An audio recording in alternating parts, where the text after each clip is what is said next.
ಒಂದು ಬಿಸಿಯಾದ ಬೇಸಿಗೆ ದಿನ ಒಂದು ಕಾಗೆ ತುಂಬ ದಾಹದಿಂದ ಬಳಲುತ್ತಿತ್ತು. ಆಕಾಶದಲ್ಲಿ ಹಾರುತ್ತಾ ಹಾರುತ್ತಾ ಅದು ನೀರನ್ನು ಹುಡುಕುತ್ತಿತ್ತು. ಎಲ್ಲೆಡೆ ಒಣಗಿದ ನೆಲ, ಒಣಗಿದ ಗಿಡಗಳು, ಖಾಲಿ ಕೆರೆಗಳು, ನೀರು ಎಲ್ಲೂ ಕಾಣಿಸುತ್ತಿರಲಿಲ್ಲ.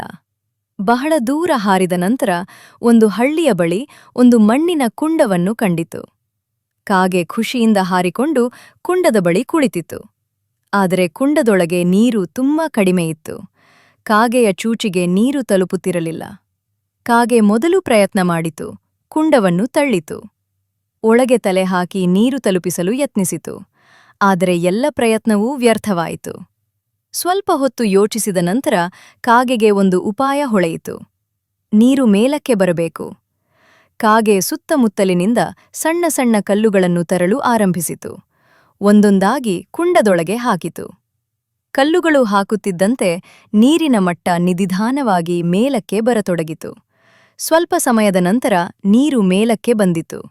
ಕಾಗೆ ಸುಖವಾಗಿ ನೀರು ಕುಡಿದು ತನ್ನ ದಾಹ ತೀರಿಸಿತು. ಮತ್ತೆ ಸಂತೋಷದಿಂದ ಹಾರಿಹೋಯಿತು. ಮಕ್ಕಂಡೆ ಆಟಾಡಿ ಪಾಕರಿ ಇವಾಗ್ಲಾಗ್ತೇ ಸಬ್ಸ್ಕ್ರೈಬ್ ಮಾಡಿ, ಲೈಕ್ ಮಾಡಿ, ಶೇರ್ ಮಾಡಿ, ಮೋಜು ಶುರು ಮಾಡಿ.